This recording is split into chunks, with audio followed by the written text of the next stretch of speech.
तथागत बुद्ध के चरणों में श्रद्धा का सुमन अर्पित करते हुए सामाजिक अग्रदूत राष्ट्रपिता महामना ज्योतिबा राव के चरणों में श्रद्धा का सुमन अर्पित करते हुए भारतीय संविधान निर्माता परम पूज्य बोधिसत्व बाबा साहेब के चरणों में श्रद्धा का सुमन अर्पित करते हुए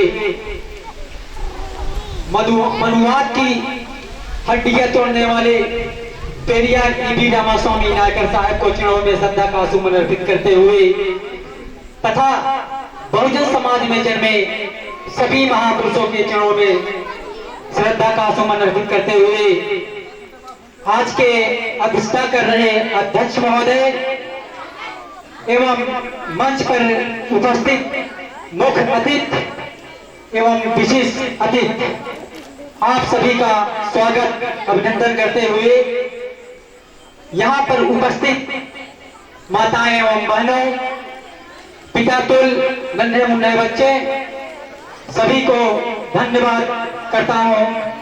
नमो बुद्धाय, जय भीम। आज हम लोग बाबा साहेब के 131वां जन्म उत्सव मना रहे हैं। आखिर जन्म उत्सव क्यों मना रहे हैं हम लोग? बाबा साहेब ने कड़ी से कड़ी मेहनत करके हम लोगों को गंदी नाली से अच्छी व्यवस्था में स्थापित किए हैं, इसलिए हम लोग मना रहे हैं।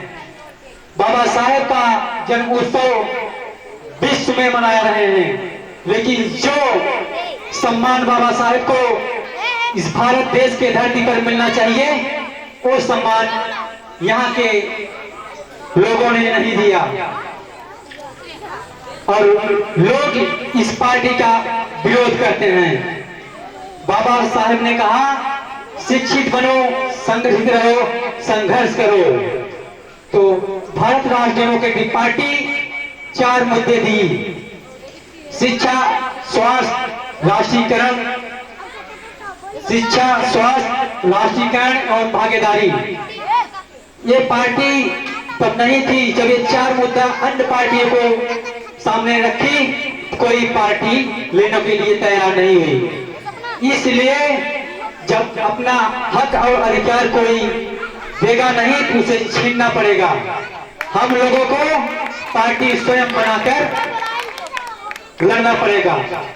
बाबा साहेब जब संसद भवन से निकले तो कांग्रेस के आचार्य कृपलाल जी बोले कि बाबा साहेब आपके चेहरे पर मुस्कुराहट क्यों है? बाबा साहेब ने बोला कि आज मैं ऐसी व्यवस्था स्थापित करके आ रहा हूं कि आज से रानी के पेट से राजा नहीं पैदा होगा। आज से रानी के पेट से राजा नहीं पैदा होगा, आज मतदान बेटी से राजा पैदा होगा। कांग्रेस के आचार्य कृपलाल बोले कि बाबा साहेब ये व्यवस्था आपकी ज्यादा देर तक टिकने वाली नहीं है, क्योंकि आपके लोग भूखे हैं, लाचार हैं, गरीब हैं। इन लोगों को हम पैसा के दम पर खरीद लेंगे, पैसा से हम इनको खरीद कर अपनी सरकार बना लेंगे। बाबा साहब ने जवाब दिया कृपाली जी, आप मेरा समाज जो है भूखा है, लाचार है, गरीब है, आप खरीद कर सरकार बना सकते हैं, लेकिन जिस दिन मेरा समाज वोट की वैल्यू को समझ गया उस दिन आपसे बड़ा भिखारी इस देश में कोई नहीं होगा। तो हम उन पार्टी विरोधियों से कहना चाहता हूं कि जो बिक रहे हैं, अगर बिक नहीं रहे होते तो ये पार्टी बनाने की जरूरत नहीं है, क्योंकि उत्तर प्रदेश में 403 सीटें हैं, लेकिन हमारी जो नेता है हर विधानसभा से 1-1 करोड़ 2-2 करोड़ विधायकों से लेती हैं। अगर 1-1 करोड़ मान लिया जाए तो 4 अरब 3 करोड़ होता है। केवल उत्तर प्रदेश का आंकड़ा है। ये 4 अरब 3 करोड़ कहाँ जाता है? जब ये हमारे समाज के वोट खरीदे जाएंगे 1-1 करोड़ में, जब फारोड़ों को टिकट दिया जाएगा तो आपके लिए वो काम नहीं करेंगे, वो करेंगे अपने समाज के लोग। तो हमारे समाज के विकास नहीं होगा। वो भूख से मरेंगे, दवा से मरेंगे।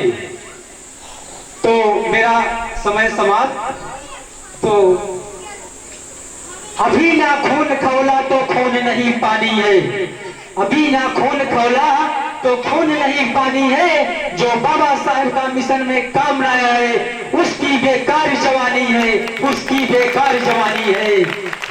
इसी कड़ी के साथ मैं अपनी बात को समाप्त करूंगा।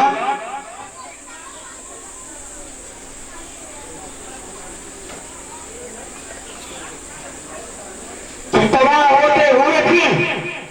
होते हुए भी तबाही नहीं दिखती, ये तो अंधभक्त है साहब, इनकी कोई दवाई नहीं होती, इनकी कोई दवाई नहीं होती।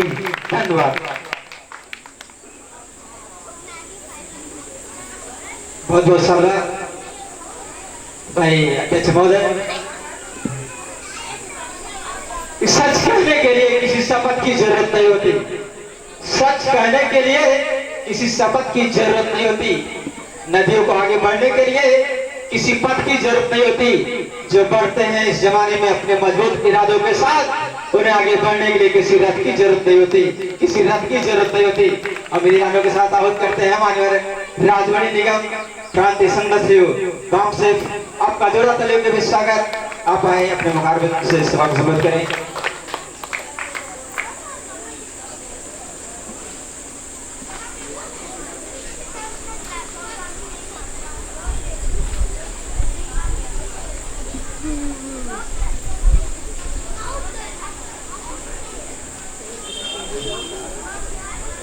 सामाजिक क्रांति के अग्रदूत महामाना ज्योतिबा फूले, पेरियारी ईवी रामास्वामी नायकर, छत्रपति साहूजी महाराज,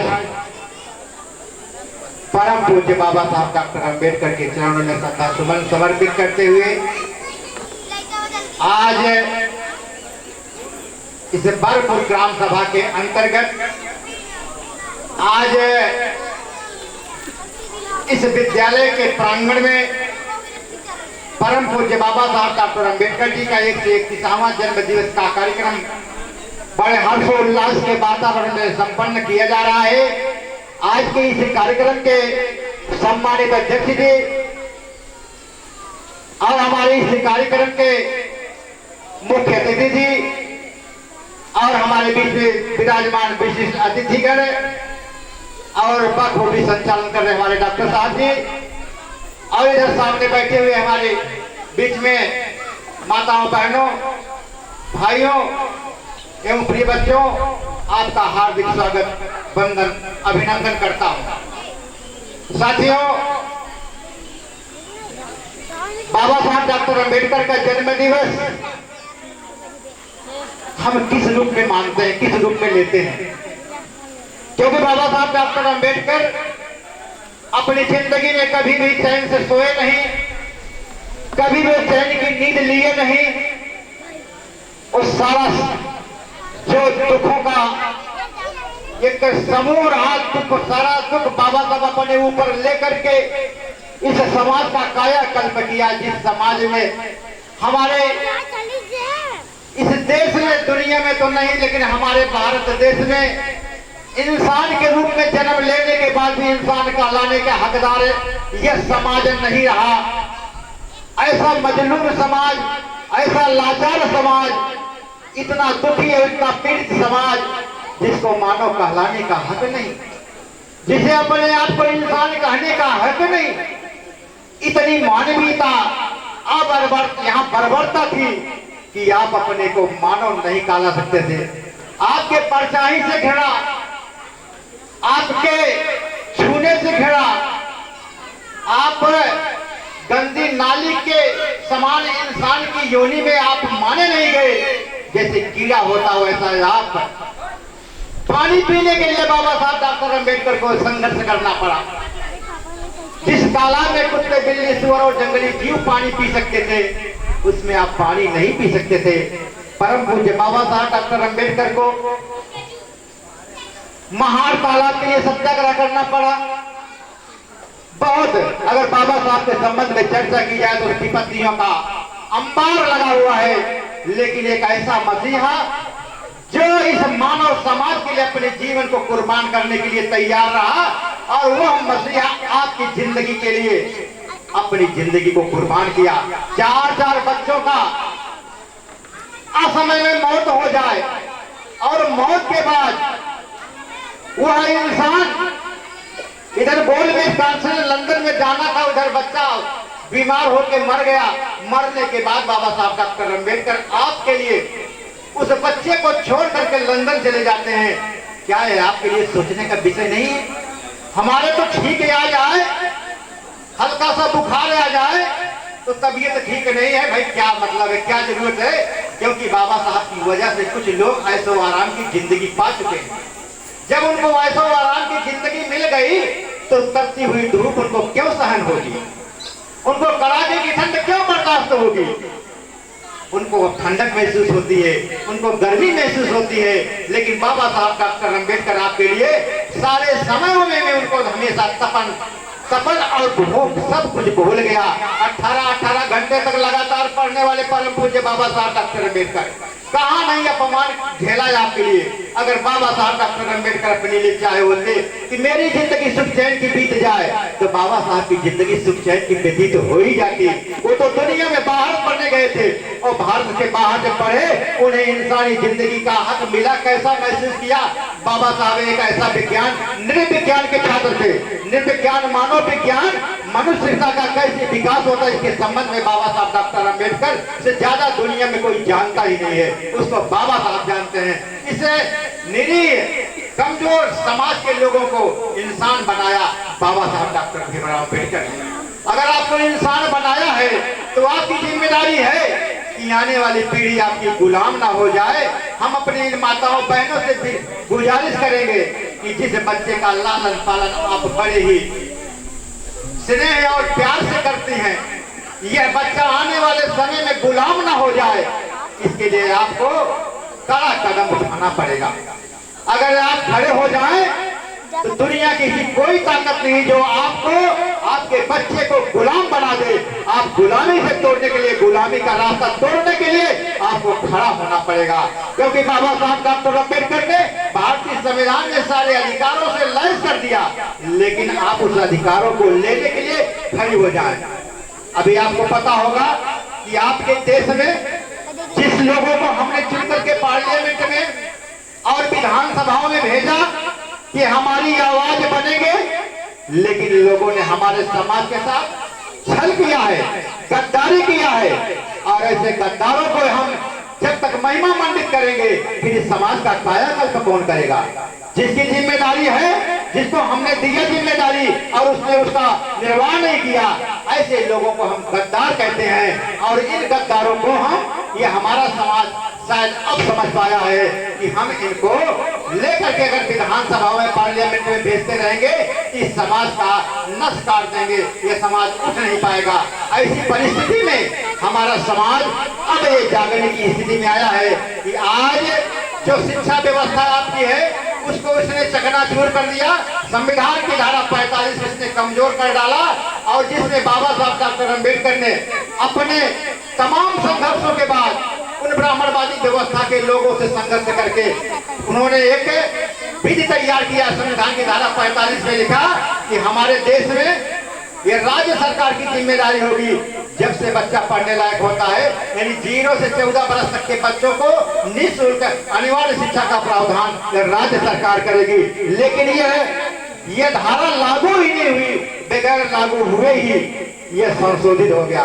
मेरे साथियों, आपको विचार करना होगा। अब वो 0 से 6 साल है, 6 साल में बच्चा पढ़ने लायक बनता है, वो बस्ता लेकर विद्यालय जाता है। अब उसकी सरकार की जिम्मेदारी खत्म, अब उसके माता पिता की जिम्मेदारी है। आप जानते हो आपके देश में तमाम ऐसे करोड़ों लोग हैं जिनको अभी रहने के लिए छत नहीं है, किंतु ऐसी बेशुमार मुसीबतों में वो अपने बच्चे को कैसे पढ़ाएंगे। लेकिन साथियों, आपके बीच में भारत राष्ट्र डेमोक्रेटिक पार्टी ने एक संकल्प लिया है कि हम इस देश में व्यवस्था परिवर्तन कर देंगे और बाबा साहब भारतीय संविधान में जो उन्होंने रचा है हम उसको लागू करके ही दम लेंगे। उन्होंने कहा है कि अगर उन्होंने शिक्षा व्यवस्था को उन्होंने 0 से 6 साल किया है तो अब आज का समय है कि हमारा बच्चा जब से पढ़ने लायक होता है यानी 4 साल से लेकर के 18 साल की उम्र तक वो वयस्क नहीं है, तो वयस्क नहीं है तब तक के पढ़ने की व्यवस्था राज्य सरकार करे। वो कैसी व्यवस्था? निःशुल्क, अनिवार्य, एक समान, एक छत के नीचे हम व्यवस्था चाहते हैं। ऐसी व्यवस्था भारत में पूरी तरह से होनी चाहिए और यहाँ पर किसी भी प्रकार का प्राइवेट विद्यालय हो, नर्सरी हो, कॉन्वेंट हो, इंग्लिश मीडियम हो, किसी भी प्रकार का कैसा भी विद्यालय क्यों ना हो, लेकिन हम उसको किसी भी कीमत पर नहीं चलने देंगे। चलेगा तो केवल एक ही प्रकार का विद्यालय होगा जो पूरे भारत के अंदर होगा और वो यूनिफॉर्म में होगा, ड्रेस में होगा और वो बच्चा हॉस्टल शिक्षा ग्रहण करेगा, हॉस्टल में रहेगा और वो बच्चा जब पढ़ करके निकलेगा तो वो वहाँ समानता पैदा हो जाएगी, क्योंकि समानता ही हमारी समाज की समस्या है। समानता पैदा करना हमारा उद्देश्य। जब तक समता नहीं पैदा होगी, लोगों के अंदर मानवता नहीं आएगी और समता होना बहुत जरूरी है। शिक्षा एक समान होना चाहिए और दवाई भी फ्री होनी चाहिए, दवा निःशुल्क और उच्च कोटि की होनी चाहिए। किसी भी प्रकार का नर्सिंग होम और प्राइवेट अस्पताल हमें नहीं चाहिए, हमें सिर्फ सरकारी अस्पताल हो जिसमें सबका इलाज हो और वो सुचारू रूप से हो सके और उच्च कोटि की व्यवस्था सारे लोगों का होना चाहिए। ये व्यवस्था सुनिश्चित की जाए। और तीसरा है कल कारखाने, उद्योग धंधे, मीडिया और एनजीओ, इसका जो प्राइवेटाइजेशन है किसी भी कीमत पर बर्दाश्त नहीं किया जाएगा, इसका भी राष्ट्रीयकरण किया जाए। और चौथी बात है कि हमारे देश में धन संपदा की कोई कमी नहीं है, लेकिन धन संपदा को लोगों ने लूट करके रख लिया है और उसके लिए मठ मंदिर आश्रम अखाड़े में कुछ पैसा भरा पड़ा हुआ है, उसको सरकार अपने कंट्रोल में करे, उसका राष्ट्रीयकरण करे और देश से गरीबी तो एक दिन के अंदर खत्म हो सकती है साथियों। और हम को बात बहुत रखनी थी लेकिन समय अभाव है, हम अपने मुख्य अतिथियों का विचार जरूर सुनना चाहेंगे, इसलिए हम अपनी बात को यहीं पर समाप्त करना चाहेंगे। जय भीम, जय भारत, नमो। बहुत बहुत साधुवाद जी। कि बुलबुल के पंजों में कभी बाज नहीं होते, बुलबुल के पंजों में कभी बाज नहीं होते और बिखरे हुए लोगों का कभी राज नहीं होते। जिस कौम को पड़ गई है सर झुकाकर चलने की आदत, उस कौम के सरों पर कभी ताज नहीं होते, कभी ताज नहीं होते। तो हम आपके बीच में आह्वान करते हैं माननीय सत्य प्रकाश बौद्ध प्रदेश संघ सचिव इंसाफ, आप विधानसभा मछली शहर 369 प्रत्याशी रहे, आपका जोड़ा दलों के बीच स्वागत कि आप आए, आप अपने चंद शब्दों से इस सभा को संबोधित करें।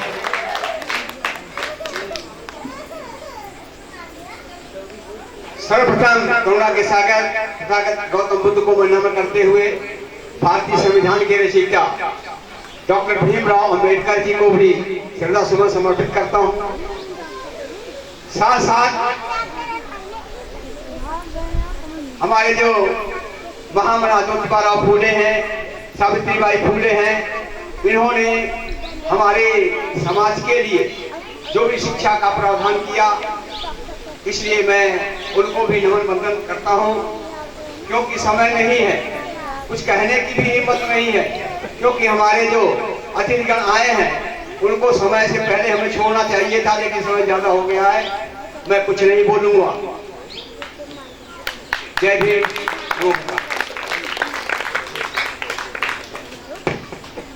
बहुत बहुत साधुवाद।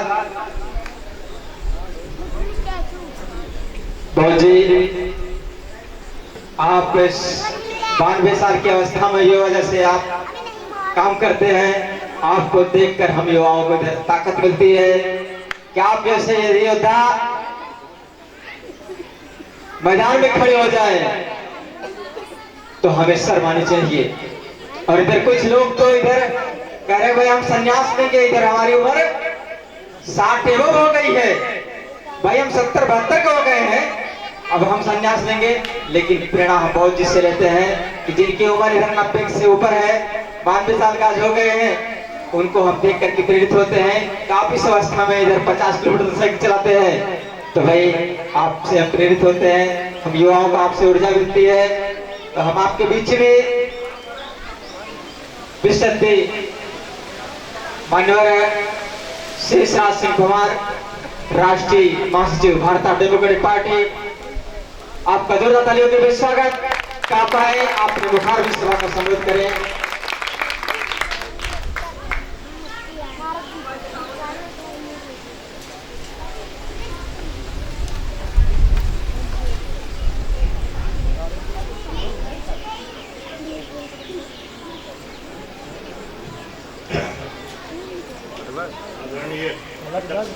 चलता है मंचासीन साथियों, बहनों, बच्चों और साथियों,